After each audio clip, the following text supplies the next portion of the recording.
The Agenda with Steve Paikin is brought to you by the Chartered Professional Accountants of Ontario. CPA Ontario is a regulator, an educator, a thought leader, and an advocate.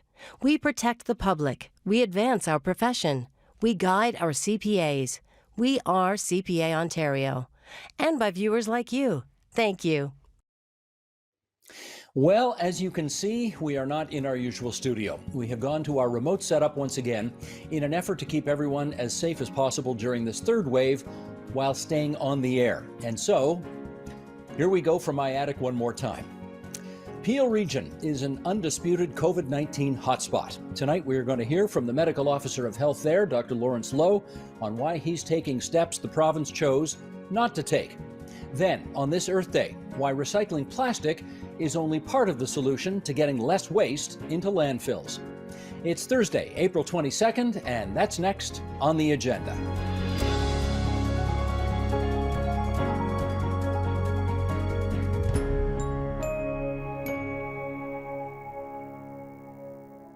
Last week, health experts urged the province to tighten the lockdown and the types of businesses that could remain open. The government opted for other actions instead.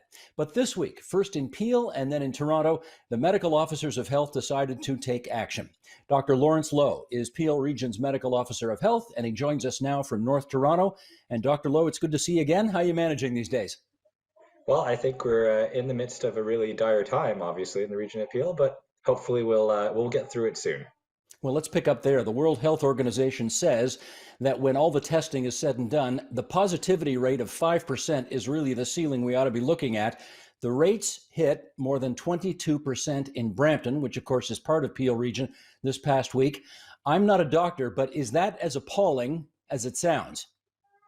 You know, Steve, it is extremely concerning, and certainly the 22% test positivity in Brampton, but the double-digit test positivity throughout all of our three municipalities and on average in Peel really show that the variants are gripping the community tightly, both in respect of the cases that are now, being seen at levels that we haven't seen since the start of the pandemic, and translating into what is a frank crisis in our hospital systems at this time. Obvious question, but let's ask it. Why is this happening? Well, I think it's really driven by the variants to a large degree, and also by the ongoing contact and interaction that's occurring in the region of Peel. We heard from the science table that the variants are more transmissible, and in order for us to keep them under control, especially as we try to vaccinate our way out of this, we need to make sure that our reproductive number, the infamous R factor that people speak to, needs to be below 0.7, which it never has been throughout the region of Peel. And a lot of that is just driven by the nature of our community. We're a very populous, dense urban community in Southern Ontario, in the Greater Toronto Area. And we also are the manufacturing, distributing, and production hub for the Western GTA, which means lots of essential workers, lots of interactions in workplaces, and essentially a continued risk of transmission of these more transmissible and more severe variants with each passing day. Yeah, I wanted to dive down a little bit more on that word interactions. We understand that there are some dense workplaces, but we're 14, 15 months into this thing. Surely everybody knows by now about physical distancing, washing hands, wearing masks. If that's the case, why are there still so many positive test results? Well, that's actually the biggest challenge that we face, Steve, is while we can do all the precautions, to the extent that the precautions are not foolproof, the variants, if they find a way in, or if there's even a slight lapse, they are really latching and taking hold. And then what happens is we see transmission in those large essential workplaces in our community, and then people tend to take it home to their household, and then from there out back into the community again in other workplaces. I think the analogy that I use is it's kind of like driving a vehicle. You can have seatbelts and airbags and a clean windshield, but if you're driving at 300 kilometers an hour, those measures become a little bit less effective in keeping you safe. Understood. All right, let's talk, if we can, about the events of the last 5 or 6 days or so, because they have been rather extraordinary in the province of Ontario. We, of course, saw last Friday the government of Ontario, the Premier in particular, make his announcement in the afternoon at Queen's Park, where there were a whole bunch of new rules put in place. The outdoor gatherings were banned, playgrounds closed, police enhanced powers to give people $750 citations, asked them why aren't you at home, this kind of thing. And extraordinarily, the police said, thanks, but we don't want these powers. The province backtracked a bit. What do you think of the status of where things are now? Well, I think to the degree that so the measures, the stay-at-home order and the strict measures are in place, one of our big challenges is that we do continue to track mobility in our community, and we do continue to identify where there may be transmission occurring. Certainly, it continues to occur in our essential workplaces. It does continue to occur in close contact situations, and so I think to the extent that we have a provincial stay-at-home order, but the streets out there are still incredibly busy. I mean, even just coming back from work yesterday, and I actually stick to my own advice. I usually try to work from home as much as possible, but the mayors do appreciate it when I show up in person for for our press conferences, of course. But the point being that even when I was driving home, I actually hit traffic. So that really suggests that there's a lot of people out there, and that means that there's a lot of contact interaction that is still occurring in our community. Which perhaps led you to the decision that you took and the medical officer of health of Toronto took as well, to start using so-called Section 22 orders to get businesses that are particularly vulnerable to COVID-19 to close down. First of all, an obvious question, I don't want to assume everybody knows what this refers to, but Section 22 of what, and what are you doing? So Section 22 of the Health Protection and Promotion Act provides for local medical officers of health to direct an individual or a class of individuals to take certain actions to immediately reduce a communicable disease threat. Certainly, we've had a number of Section 22 orders issued in the region of Peel, and certainly we've actually worked on a lot of them with our colleagues in the City of Toronto, because they have many similar challenges with their population and their transmission patterns in their community.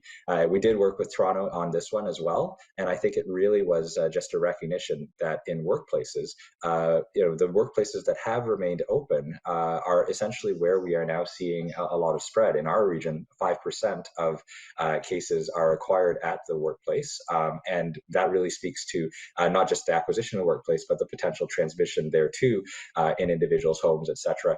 Which is why we took this action under Section 22 to really address what we see as an ongoing challenge in some of the workplaces that remain open in our communities. And just humor me on the plumbing of all this. You can take this decision yourself. You don't need the province. You don't need Peel Regional Council to endorse it. You did it. So in essence, we are given this legal mandate and obligation to the extent that if we identify a communicable disease threat in our community that needs to be addressed through directed action, that the provincial act actually provides for us to have that power. Certainly, there is an opportunity for people, if they are directed to do so under Section 22, there is an opportunity for those individuals to appeal within 15 days of the order being passed, and that those would be heard by the Health Service and Appeal and Review Board. But I think to the extent, obviously, that I try to keep my regional council as my Board of Health apprised of what's happening, and also our Chief Medical Officer of Health at the province. Ultimately, the Act is very clear that if a medical officer of health deems that there is a communicable disease threat that needs to be addressed through a Section 22, that power is available to them. All right, but as we saw last weekend, it's all well and good for authorities to make decisions, but if the governed don't go along with it, and clearly last weekend those who are governed, as opposed to those making the decisions, they were not on side. You can make that decision, but how do you enforce it? So, the enforcement of the powers of the Health Protection and Promotion Act are typically enforced by public health inspectors. However, as you can imagine, most of our public health inspectors have been in this marathon of a response for quite some time. And in fact, the province has actually provided within the Reopening of Ontario Act that any peace officer can enforce the provisions of the Health Protection and Promotion Act. When you get to the nuts and bolts of it, though, I think we're really trying to send a strong message to employers and to our community that we're in a very serious situation here. Hospitals are overcrowded, ICUs are overflowing, patients are being transferred out from Peel to all over the province of Ontario. So what we really need to do is we really need everyone to play along as much as possible, irrespective of the enforcement powers that might exist, to really try to reduce contact, interactions, and transmission and get us out of this third wave. Now, you did tell us that you are able to take this decision without the province giving you the permission to do so. They already, in effect, do with the law. But now we have to find out whether or not you heard from the province after the fact. Did anybody from the Premier's office, any of your local MPPs, anybody from the Provincial Ministry of Health contact you afterwards and say, hey, Dr. Lowe, what are you doing? We didn't order this. You ordered this. What are you doing? Well, I did have an opportunity to speak with Dr. Williams before it was enacted, and I remember on Monday evening I had a nice conversation with him. I think he understands the situation that we have in Peel, and I think to the degree that the provincial government and all of us at Peel Public Health share the same goal, which is really keeping our population safe, trying to protect lives, and trying to get out of this pandemic, especially with our vaccine coverage starting to really take off in the province of Ontario. I think he understands the unique situation that we have here in Peel, and was basically saying, yeah, I support you taking the action you need to take, and was very keen to see what would be the outcome of this policy being enacted in Peel and Toronto.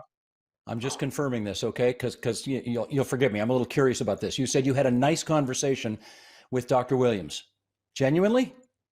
Yeah. Oh, absolutely. I'm, leaving aside the fact that I actually used to work in his office back in 2016. Dr. Williams and I have a very friendly and professional relationship. I think he fully understands that all of us as local medical officers of health, this is essentially part of the strength of Ontario's local public health system. You have physicians who are trained in public health, who are meant to understand their community, to see the disease transmission patterns in the community, and understand that what may be working in Timiskaming or Thunder Bay may not be what is working in places like Peel or in Ottawa. So I think he understands that we're acting in the best interests of our community, and I understand, of course, that when Dr. Williams is working on policy and approach, he's really taking into account the diverse nature of Ontario and trying to come up with something that works for all of us as well.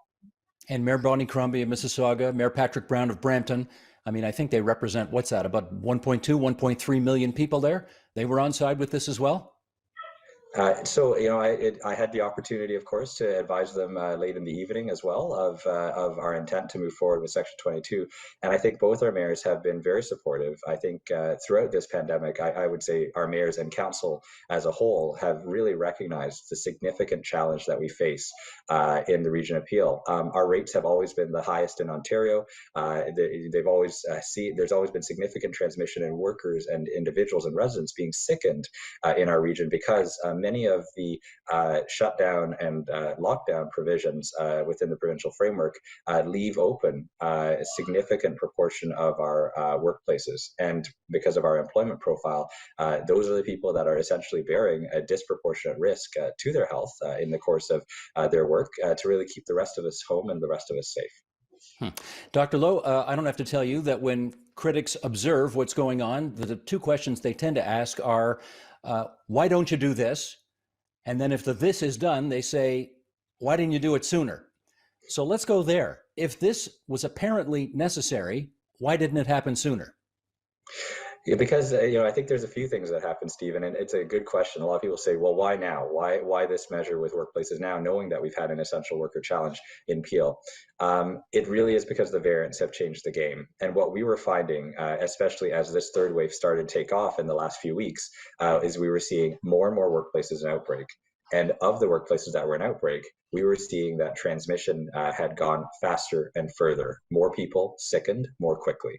And so for that reason, we said, okay, this is a whole different game than the wild type coronavirus that we saw in the first two waves, where you could keep places open and avoid disruptions by dogged case and contact management and outbreak investigation to really contain it within the workplace. We were finding that by the time our investigators were getting into some of these situations, the disease had spread so far beyond any opportunity to control transmission. So in the interest of protecting workers in our community, we realized that the calculus had flipped from let's try to minimize disruption and contain things with the outbreak to we need to treat workplaces to some degree like schools, and that's the measure we've taken in schools. You detect a couple cases in a classroom, you send the whole classroom home. We essentially said, this is what we need to be doing in workplaces if we want to get ahead of this thing. And let me just confirm that I understand what these new Section 22 orders allow you to do. This allows you to close businesses for 10 days if those businesses have 5 outbreaks within 14 days. Have I got that right?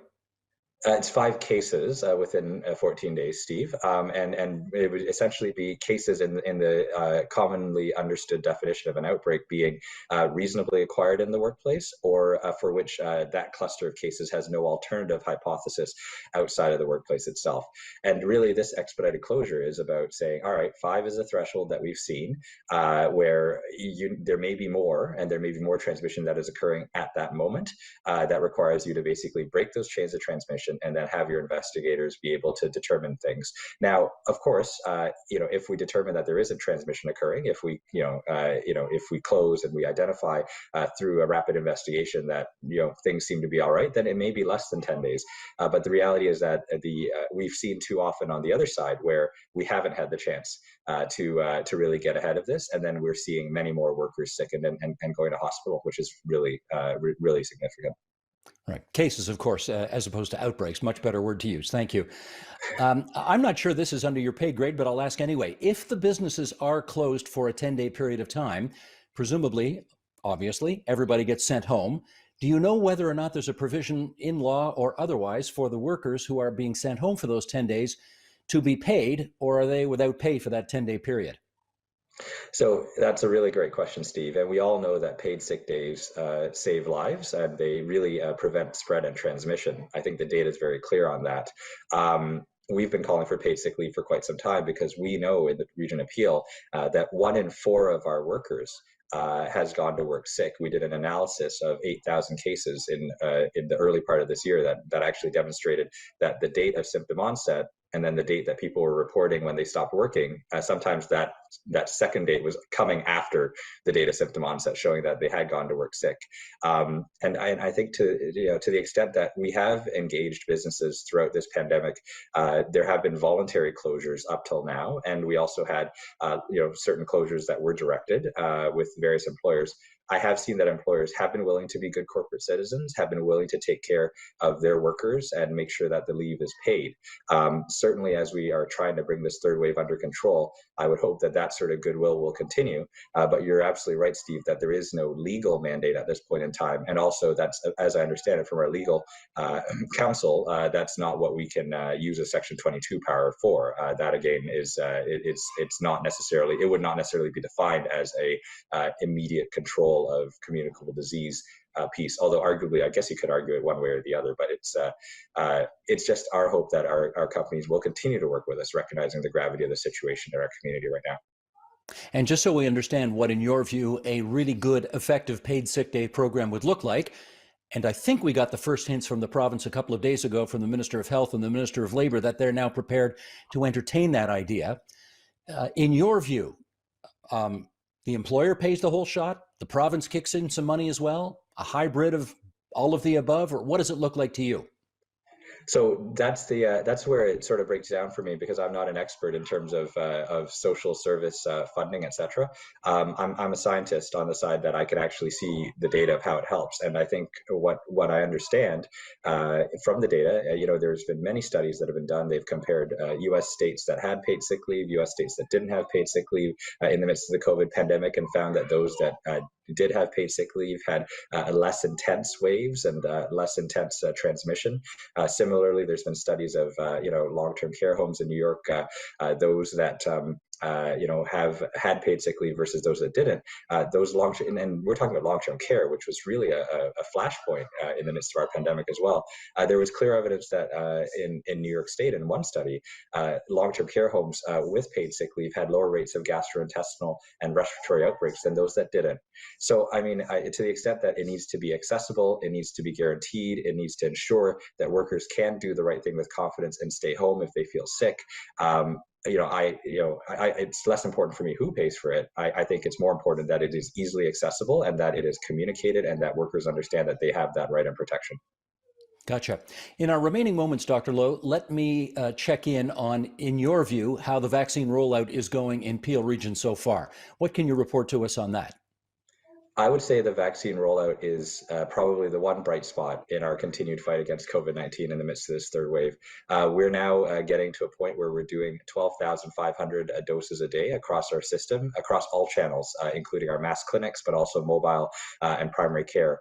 And I think we're continuing to move quickly down the age groups. So we already have 40%, over 40% of our 60 plus population covered. I'm confident that we're going to be able to meet Premier Ford's 40% of the community covered by the goal to have that done by May 5th. And so I'm really hopeful that if we could just reduce our contact and interactions, limit transmission, and bring this third wave under control, keep our healthcare system intact and save lives just for the next few weeks, then the vaccine coverage is ticking up at one point where hopefully the two lines will cross and we can really start to enter a different phase of the pandemic with transmission changing in our community. We've had anywhere from 3,500 to more than 4,000 positive test cases across the province a day for about a week now. What do you think we can get to, and by what date? The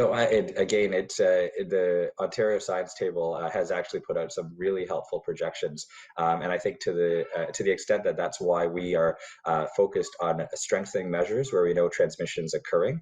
The Ontario Science Table says that we can try to limit it at around 5,000 if we have strict measures over 6 weeks, plus continue to vaccinate 100,000 doses a day across the province. So for us at Peel Public Health, we're going to continue to do our part. We'll continue to do our 12,500 and hopefully ramp up more as supply improves and the volatility in the supply chain resolves, while we also really just try to ensure that strict measures keep our residents safe and reduce transmission. Dr. Lowe, I've got one more question for you, which is you medical officers of health all over the province, but particularly in the hotspots like Peel Region, have been working really long hours for a very long time now. Should I infer that your gas tank is just about empty? Well, Steve, I'm very well supported. I've got an excellent team at Peel Public Health. I've got a wife and children that that I'm working from home. I'm able to sort of offer respite and rejuvenation. Lots of friends and a council and community that I think really understand the gravity of the situation and have been very supportive. So the gas tank may be quite depleted, but it does get refilled with kindness and goodness, and that's really what's going to get us through this together. So I appreciate you asking the question, and I hope that everyone will continue to stay well, stay safe, and take care of each other as we get through the next few weeks. Well, I think we could hear from the background noise that yes, there are children in that home of yours right now, and we thank them for loaning you to us for the last 20 minutes, and we're grateful for your time on TVO tonight. Be well and stay safe. Thanks for having me, Steve. I appreciate it.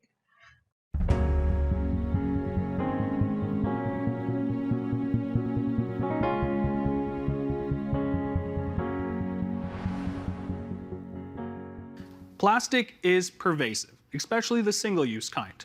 It's useful for carrying groceries and storing food, it's durable, and lightweight for shipping. But over the decades, its convenience has created a plastics problem. Every year, Canadians throw away over 3 million tons of plastic waste. Only a fraction of that gets recycled, a whopping 9%. 29,000 tons of plastic end up in our natural environment, including lakes and oceans, while the rest end up here in landfills. Take, make, waste. That's what we're doing today in Canada, and it's what's called a linear recycling economy. We take petrochemicals out of the ground and we turn it into plastic. We put it into packages, we put it on our shelves, we bring it to our houses, we put it in the bin, goes to a recycling depot, and then it ends up in landfill for the most part. There are several reasons why Canada's recycling rates are so low. For one, what's allowed in blue bins differs from province to province and city to city. And it's often cheaper for manufacturers to buy virgin or new plastics instead of recycled plastics because of the price of fossil fuels. But one of the biggest offenders is consumer behavior. A lot of the times, plastics that can be recycled are simply thrown into the garbage.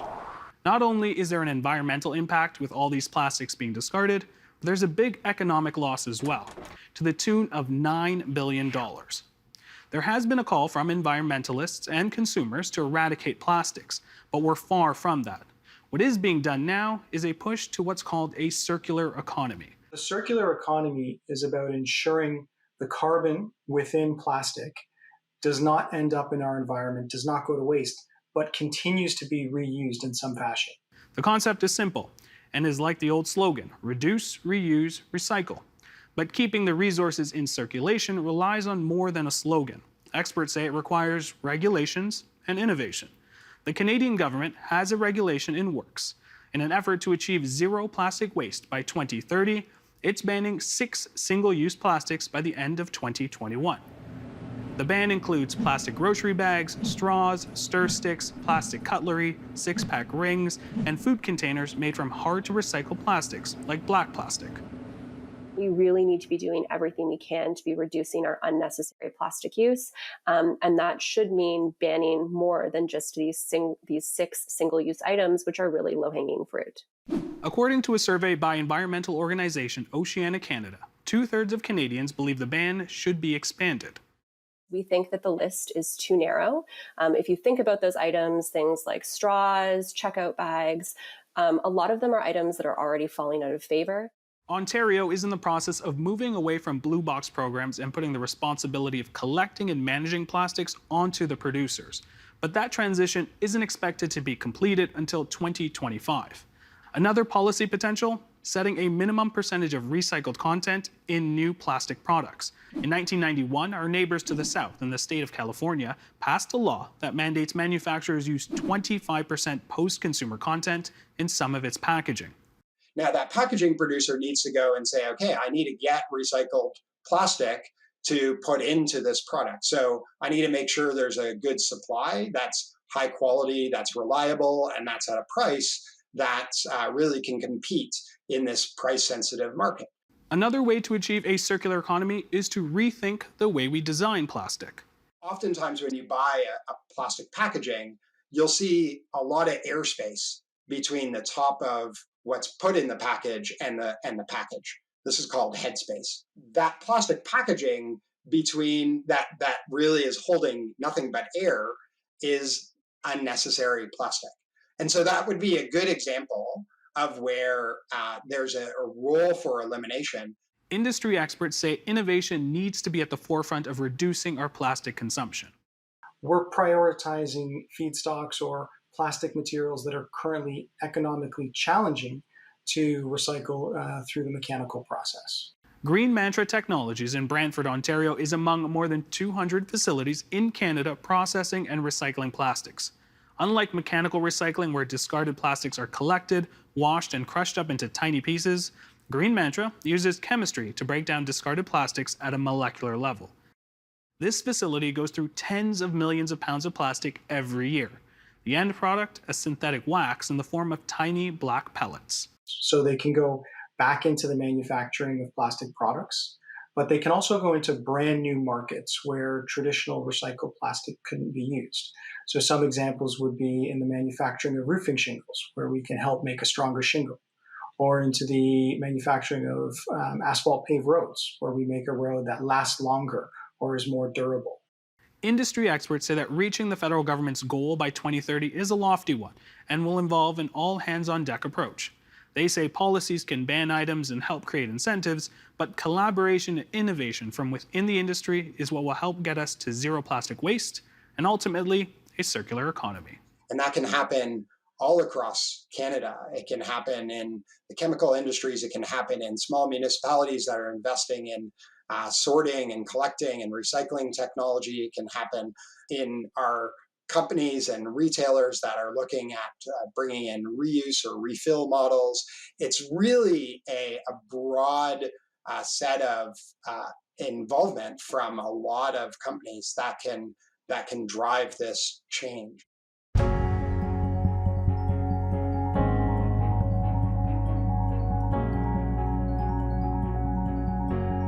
More than 3.5 decades ago, Ontario pioneered the now ubiquitous Blue Box that's supposed to divert waste from landfills into recycling. With us now on how well it's doing that and where change is in the works, let's welcome, in Montreal, Quebec, Myra Hurd. She's a professor at Queen's University and the author of Canada's Waste Flows. And in Orangeville, Ontario, Joanne St. Godard. She's Executive Director of the Recycling Council of Ontario. And we're happy to welcome both of you to our kind of virtual setup here on TVO tonight, and we're grateful you could spare some time for us. Let's start with this. Joanne, how much of what a person places in their blue box every week or every other week, as the case may be, will actually end up recycled? We're using the blue box very successfully over the last decade. We are collecting about 63% of what could be recycled, so we're still losing some materials to disposal. And of that which gets put into the blue box, generally the recycling rate is still high, about 55 to 57%. So not everything that goes into the blue box currently is successfully recycled, but certainly the majority. And Myra, let me get you to follow up on that. Why is it not 100%, or why can't it be 100%?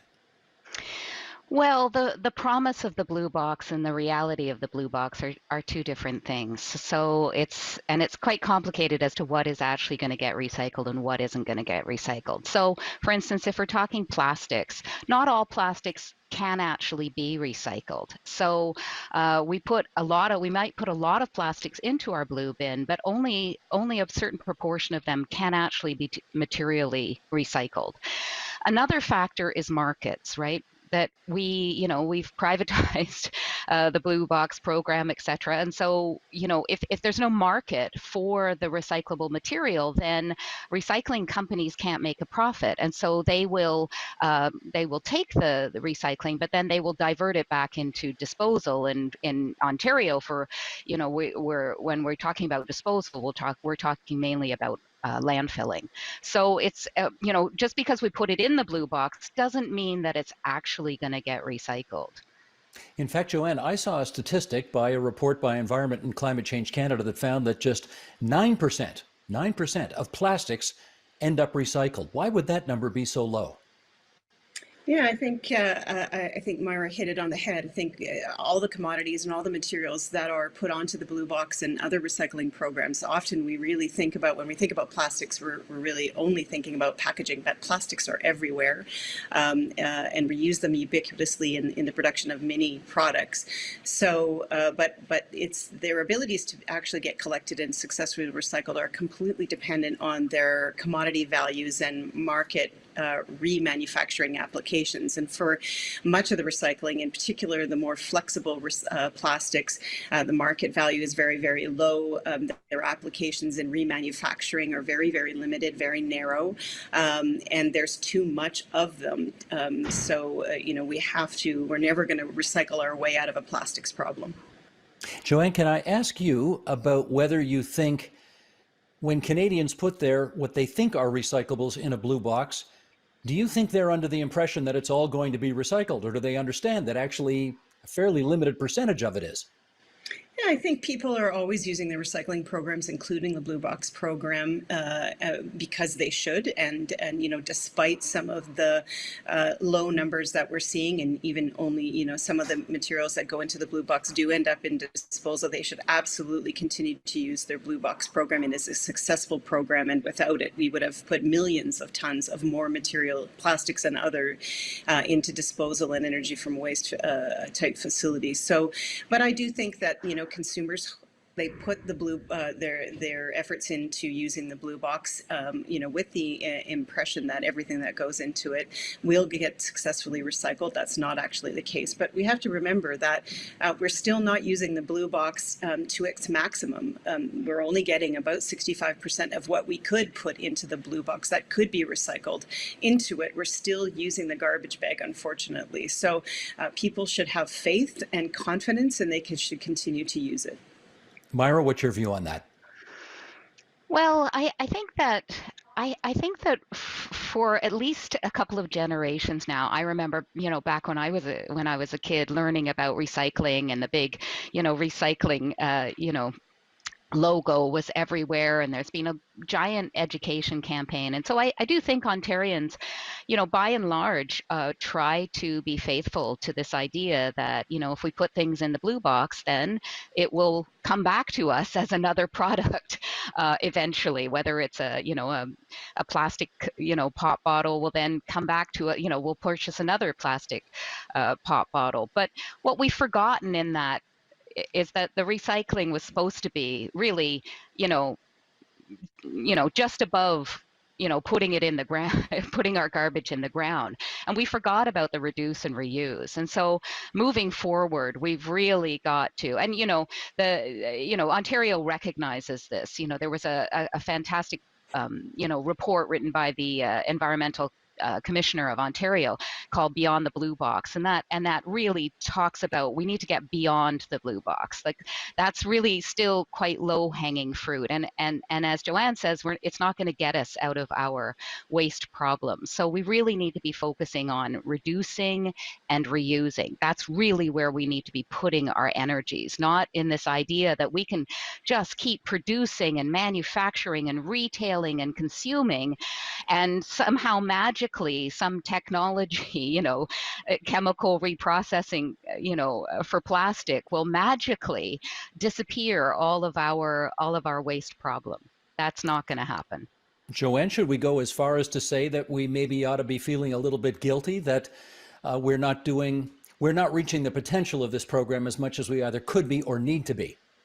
Yeah, I think the reality is that, and people have to remember that the Blue Box is 40 years old. It is a program that was created and intended to, at the time, collect as much material at the beginning. And it was really designed originally for newspapers and metals, and plastics. Is only in terms of their proliferation into the marketplace, has really only happened over the last few decades. And so the Blue Box, over time, has tried to accommodate the myriad of different packaging types that we're now seeing onto the marketplace, and laminates and packaging that have a combination of materials that make it ever more challenging for the recycling system to try to keep up. So the design of packaging and these more complicated and varied types of packaging have happened much more quickly than the recycling industry and the commodity values or the commodity markets have been able to accommodate. And so the question is, what else in addition to the Blue Box? Even though it has its success, it is limited, and it is, in my opinion, overburdened. So what else in addition to recycling packaging in the Blue Box should we be doing? And absolutely, reduction and reuse have to be part of that equation. And I might remind everybody that, in fact, the Blue Box is only designed and still continues to only service us in our homes. It doesn't address the largest part of the waste sector, which are the waste that's generated in our province and, quite frankly, in the rest of the country, which is in industrial and commercial applications or sectors. They are woefully missed in terms of any kind of government policy. There is, they're serviced very disaggregatedly and through the private sector. And so we really don't even have any good data to tell us how we're doing. But we do know that most of the material that is disposed of in Ontario and the rest of the country is generated from away from home, from non-residential generators. Well, let me stick with homes for a second for Myra, but not housing homes, apartments and condos. I'm hearing two things. I'm hearing, number one, there are still probably older buildings that don't recycle at all, or if they do, they've got really lousy recycling programs there, as in people don't sort their stuff properly. Just take us down the road. What happens if, in circumstances like that, the waste is not appropriately or properly sorted out and recycled properly? Yeah, well, Steve, you raise another excellent point, which is the whole way in which our recycling is being collected, and as we know, contamination is a big problem. So, for instance, here where I live in Montreal, a truck comes by and takes all the recycling all together and puts it in a truck where it squishes it down, and then it's taking it to a sorting center. By doing that, it's increasing the likelihood of contamination between these products. So if there's food left on some of the recycling, that contaminates it, and then it makes it even more difficult, if not impossible, and certainly not financially viable for recycling companies to take that. Apartment buildings, especially older ones that lack a really good system, compound that problem, where the contamination is going to be is going to just increase, and then it makes the recycling impossible and not economically viable.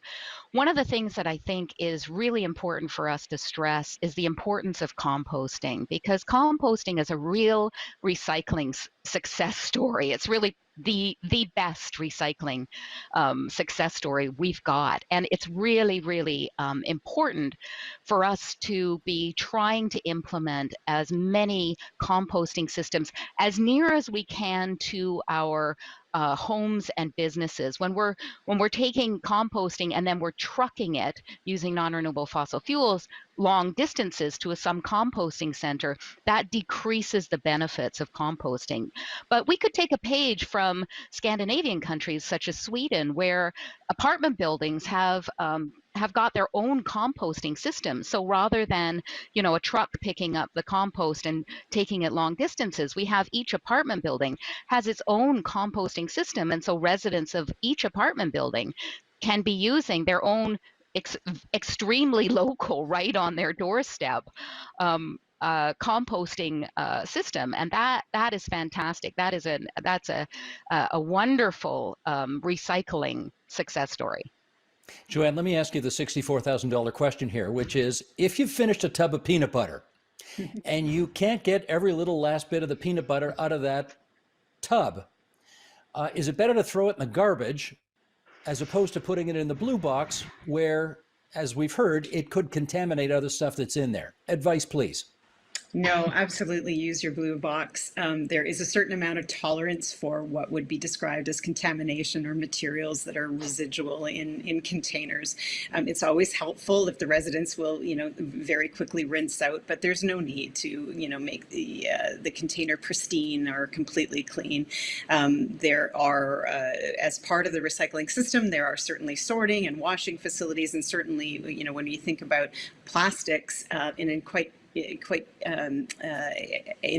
for all the materials, there is a processing process that will, or a remanufacturing process that will actually naturally clean the commodities. So a little bit of cleaning's fine, but it's still be putting it in your blue box 100%. Gotcha. Okay. Myra, let me pick up on this issue with you. How does Canada's recycling program stack up when it's compared to other programs in the rest of the world? Steve, that's an excellent question. And I want to turn that question to say, let's not focus on the very end, which is collection and recycling. When we look at other countries are doing a far better job of the more upstream, which is making manufacturing and retailing, businesses far more responsible for all of this packaging, et cetera, that is then sort of dumped on municipalities and dumped on consumers to take responsibility for. So I think that consumers have had far more of the burden that they've had to shoulder for all of this packaging, all of this material. And manufacturing industries and retailers have not had to shoulder sufficient financial and other burdens. So if we look at countries like Germany, Scandinavian countries, they're doing a far better job of requiring manufacturers and retailers to take responsibility for all of this stuff that we're producing. When I buy something, I want the good. I don't want all that packaging, and yet I have to take responsibility for it, and my municipality has to take responsibility for it. We pay for this through taxes, etc. We really need to have far more regulations at the provincial level and the federal level that requires manufacturing and retail to take responsibility, to shoulder the burden for all of this packaging, etc. We've really held manufacturers and retailers to a very low responsibility for this, and we could be doing a lot more. And we would find very quickly, as they've found, for instance, in Germany, that if we make manufacturers more financially responsible for all the packaging, then we get innovations in packaging design, etc. We get far more alternatives to the kinds of packaging that we currently have, like polystyrene, like other plastics. I have a feeling we may have just happened upon our first area of significant disagreement between you two. I'm just guessing here, but Joanne, do you think that industry needs to bear a greater share of the burden, as Myra has suggested? Yeah, absolutely. I completely agree with Myra. And extended producer responsibility is actually has been an active policy of most provincial governments in Canada. But unfortunately, in Ontario, we still have this 50-50 cost share model where municipalities, aka taxpayers, are actually subsidizing and have been for the better part of 3 decades the cost of not only recycling but also disposal. And this government in particular, put their hand up and said we're going to make producers 100% responsible, but we haven't seen that as yet. There's been several discussions and lots of consultations and some discussion papers, but they haven't actually crossed the finish line. And this is a critical policy, as Myra has said, to transference the full cost of end-of-life management of packaging. And the intent of this is to actually incent industry to improve designs, to improve systems, to get away from one-way or single-use packaging into more reusables, better durability, and certainly more recyclability. So that's the intent of the policy. And if I could go even further than Myra has suggested, we've seen in Europe where they have the highest recycling rates in the world, where they support that with a disposal levy. So they make actually disposing in the country more expensive than recycling, and they change the economic disparity between the two activities by adding a disposal levy. So where we've got an average disposal cost here of about 150 to 180 tons or dollars per ton, it's 2.5 times that in Europe. And so it's really not cost effective to dispose. It's really, there's an economic incentive there to actually find more better designed products, more reuse, certainly more reduction in the system, but obviously cheaper to actually recycle than dispose. Now, can I tell you, I'm a little surprised at that answer, because I would have thought that your position might be, you know what, industry's bearing a heck of a load right now. We're in the middle of a global pandemic. It can't afford to take on more responsibility. The consumer, I'm afraid, is going to have to bear the burden that they're bearing right now for a little while longer until ... No? Yeah, well, obviously there has been a huge impact on business as a result of during the pandemic and as a result of the pandemic, but there's also been a burden on municipalities and consumers as well. And so the idea is, who is the actor in the supply chain that actually has the most influence on reducing waste? And it is not the taxpayer, it is not the consumer, and it is certainly not municipality. So, and quite frankly, they have been disproportionately paying for their share for about 4 decades now. And in fact, we've heard a lot of leading businesses actually stick their hand up and say, we're okay with being more responsible. We understand that we have a role to play. We certainly understand that we have the most influence in the system to improving it. And so they're stepping up. So I would say, even though there certainly has been impact on business, the cost of waste does not go away during a pandemic or because of a pandemic. We still generate a lot of waste in this country, and there's still a cost. And so, we think that the best actor in the supply chain, again, is the producers and the manufacturers choosing these packages and choosing these products to bring them onto the marketplace. In which case, Myra, I need you to explain this to me. If government wants this to happen, and there are industries that are prepared to put their hand up and say, yes, we understand this needs to happen, and presumably consumers and municipalities would like to see it happen, why isn't it happening? Well, it would seem logical that it would have already happened if everyone is completely on board. The fact of the matter is, I completely agree with Joanne, and I've had businesses, small and very large businesses, contact me genuinely wanting to discuss ways that they can decrease their packaging, their environmental footprint, and that's wonderful. There is also a consortium of businesses that are strongly resisting moves to make them more responsible for instance, plastic packaging. So it's great that some industries, some manufacturers, and some retailers are moving in this direction, and that is really excellent. And we need more examples coming from, Europe and anywhere in the world where they're doing a better job than us. But we also need very strong government at the federal level and at the provincial level who are helping municipalities to make stronger demands on waste management companies and recycling companies. As it stands, recycling and waste management companies really have the upper hand in negotiations with municipalities. Municipalities are too hamstringed, in my view, and we need much stronger regulations and policies at the provincial level, so at the Ontario level and at the federal level. We could look to, for instance, to British Columbia. If we're looking across Canada, then I think British Columbia is doing some really, at the provincial level as well as the municipal level, doing some really interesting things in terms of extended producer responsibility, in terms of single-use plastic bans, etc. And it's difficult for the municipalities to do it without the support of the at the provincial level. So we need far more federal and provincial commitment, real commitment in terms of regulations and in terms of policies.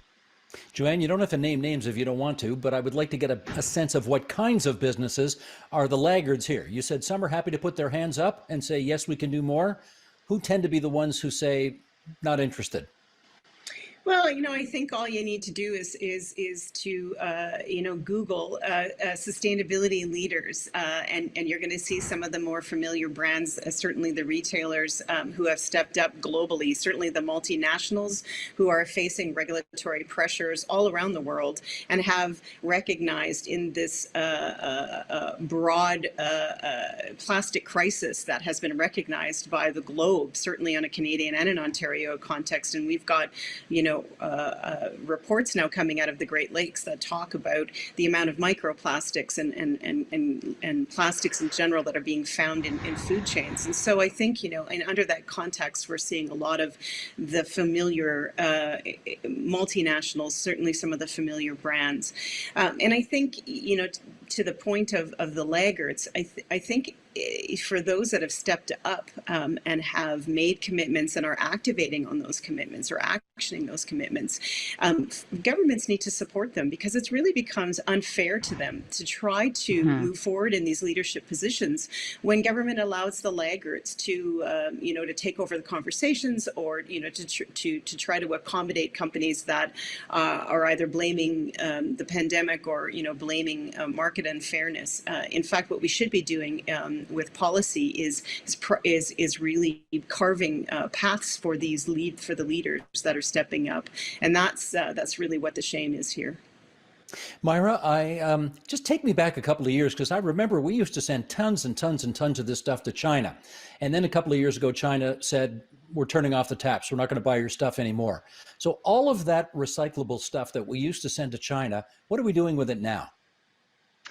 That's an excellent question. So it isn't actually just China. We used to send a lot to China, but we also send, as in these high-profile cases, we know that we also send to the Philippines and to Cambodia and other countries. So when China instituted, as it's known as the plastic ban, Canada, like other countries, has been scrambling.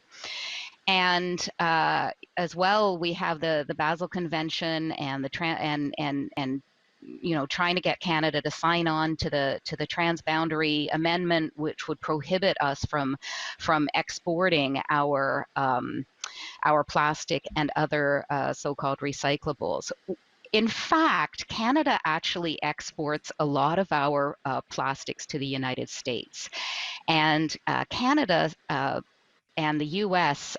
Recently signed a bilateral agreement that will allow, for the next 3 years at least, for Canada to continue to import some recyclables from the United States and for us to export other plastics and other commodities to the United States. So in fact, the U.S. is a big trading partner for us in terms of waste and in terms of recyclables.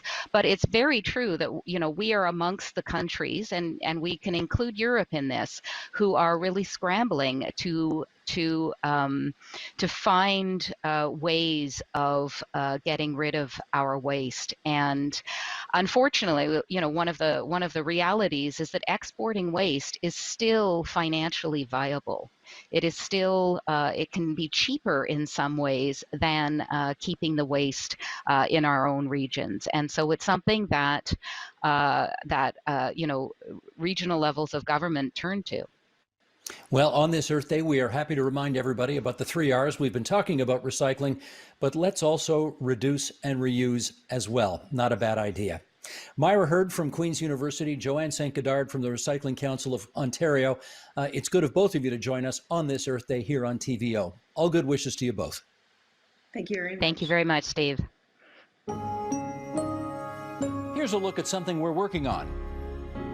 To be a queer kid on the streets of Toronto, now as then, is a dangerous place to be.